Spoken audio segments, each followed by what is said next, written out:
and welcome back to Rev Hi-Fi, to episode 9.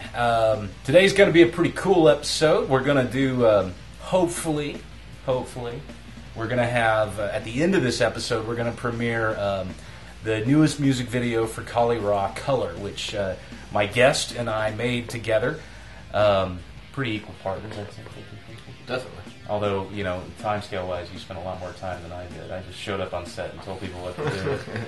Then he, you know, I'd always tell musicians that I'm going to make them look cool, right?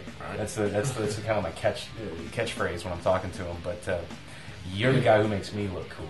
Well, thank you, Mr. Jon Shahan, everybody. You come up with the ideas. You've come up with some pretty good ideas yourself. And speaking of which, why don't you tell me a little bit about some of the projects that you're working on, some of your ideas. Well, most of the projects that I do are in fact not my ideas.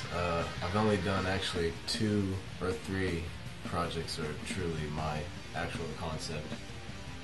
That would be my first directing project for OCCC, which was a disaster piece. Then I did a failed capstone where I only completed half of it.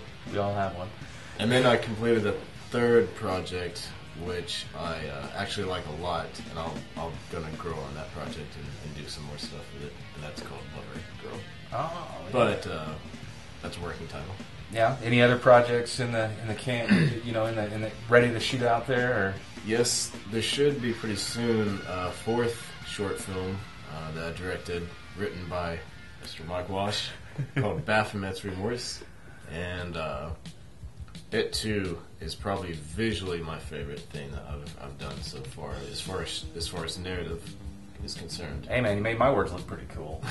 I mean, you did better than I can. And well, I don't know. I got another question for you. I don't know if this was a New Year's resolution or if it was just a promise that you made to yourself, but you told me that you're going to make 50 music videos the year of 2013. How's that going for you?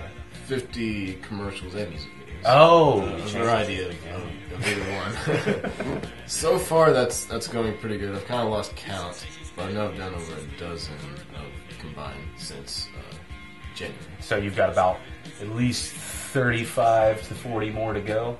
I do. Oh, yeah. See that? This guy's for hire and he works cheap. Yes, I do. You're willing to do anything to get that number down? Yeah. I mean, and I mostly don't do things for free, but if the project came along that I was like, okay, they can't pay me, but I'll do this video because I like the song so much and I have such a good idea for it, then of course I would work with them. Awesome. Well, I mean, you know, from my perspective, I've worked with a lot of filmmakers in town.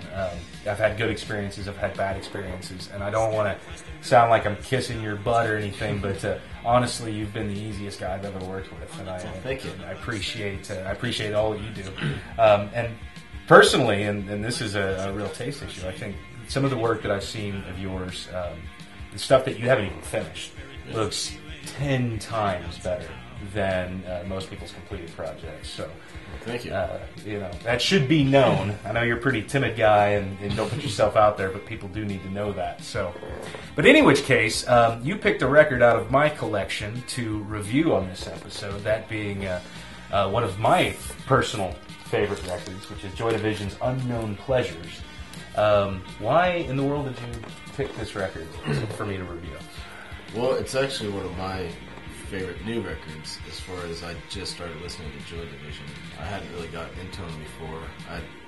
I knew a few of their songs like Love Will Tear Us Apart from Donnie Darko. That's why I knew it. And I knew Dead Souls because Nine Inch Nails covered it. On the Crow soundtrack. Yeah, on the Crow soundtrack. And I'm a big fan of. See, movies. It always comes back to the movies, doesn't it? A lot of my bands that I ended up loving, I discovered through the 90s boom of soundtracks. Well, it's not a bad place to discover music. Joy Division is, of course, I discovered them in the 90s as well, and I'm not going to lie, I discovered them as well through the Crow soundtrack. But actually, it was more along the lines of falling in love with The Cure, and then kind of doing just a hair bit of research about The Cure and about the type of genre of music that they do. And what I learned was that Joy Division pretty much created that sound, and that's what really dove me head first into. And the Cure are on the Crow soundtrack. Yes, they are. The first song. So, it all comes full circle again. All right. Well, anyway, I'm going to take a listen to it. I'm going to review it. Actually, I'm going to take a listen to it for like the 9th millionth time and enjoy the living crap out of it. And then I'm going to tell everybody all about it. So stick around.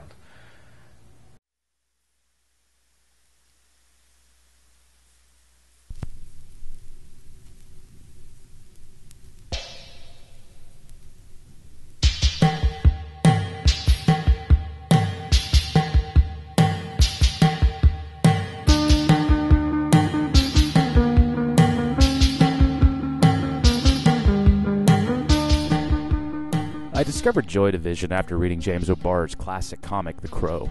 I'd heard the Nine Inch Nails cover of Dead Souls, and I knew it was a cover from a band called Joy Division, but I didn't really care for it because I found it to be a relatively bland Nine Inch Nails tune. No, it was when I read the dread-filled nightmare of O'Barr's comic that was littered with references to several music acts. But what stuck with me were the Joy Division tidbits.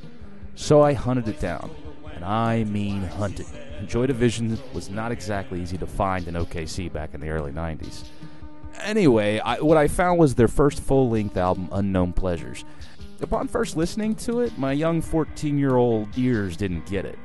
But I wanted to be cool, and no one else I knew at the time knew anything about them, so I blared the cassette every chance I got. Back then, I didn't know anything about them, like the fact that their lead singer had tragically committed suicide, and the remainder of the band became the most influential new wave act, New Order. I didn't know what their name referenced. I didn't even know what Factory Records was. This was before the internet, remember? Nope, I had their name, their music, and the very sparse liner notes. A funny thing happened after listening to it about 1,000 times. I began to feel a bit of a connection to it. This was more than music to me. In the midst of my teenage angst, I had a friend in Joy Division. Before I learned what their name referenced, I came to the conclusion that their insanely dark and torturously depressing sound was meant as a means to cope, thus exercising the listener's own sadness, depression, angst, or whatever, and bringing the audience to joy. Yeah, I know it's a stretch, but it made sense to me then and still does today. This dark, sparse, and tragic music makes me happy. I now know that the singer Ian Curtis had a multitude of issues, and what you hear on any Joy Division release is oh so very real in its sadness. This one, their first, is in my opinion their best. It also cemented them as pioneers in a new genre of music called post-punk, which morphed pretty quickly into new wave. So if you like 80s new wave, make sure to give Joy Division credit for all of it. But as for me, this album helped me through my adolescence more than any other piece of music. And as far as I'm concerned, that kind of power is reserved only for the greatest of artists. And Joy Division is definitely that. And she expressed herself in many different ways until she lost control again. All right. Well, I believe you brought a couple of clips. You brought me a whole bunch of stuff, but one thing in particular that we're going to take a look at is from one of your projects. I believe it was called Lover Girl. Is that right? Yes, sir. What does that happen to be about? The film is about a girl. It's really about the loss of innocence and the disappointment of growing up. And the scene that I picked is our main protagonist waking up at the beginning of the film, and she is presented with a problem, and that problem sets in motion the rest of the film. Oh, come on, tell us the problem. See, you waxed all intelligent and beautiful about what this movie is. Give me more. All right. Well, the problem that she wakes up with is a STD called mites, which is contracted when you have sex with dead people. There you go. That's what we're going to check out right now, so stick around. I hope you like it. You will.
All right, so the girl that was in that clip, that's Kate. She's going to be on next week's episode of our show, which is pretty cool. How was it like working with Kate all the time? I think, like you were saying, that I was the easiest to work with around here. She is the easiest actress I have worked with because she asks all the right questions but doesn't ask too many questions. Not too many? Yeah, not too many. Right. I can speak from experience. Speaking of the music video that we're about to show, she's a real trooper. She is a trooper. In everything she's in, she's drug through the mud literally sometimes, and she's very. She can handle physical abuse on set. Right on. Well, speaking of the music video we're about to show, you want to tell us a little bit about it? I mean, I know all about it, but you want to tell us a little bit about your experience working on it? So far, this might be my favorite music video I've done so far because it's the tone and the imagery in it is closer to the things that I like to create rather than some of my other videos. I'm glad you said that stuff that you like to create, because had it been stuff that you like, I'd have been kind of worried, Yeah, I'm not as weird as I might come off to be. You don't come off weird at all, though, John. Oh, okay. Anyway, you'll find out. He edited. I had nothing to do with it.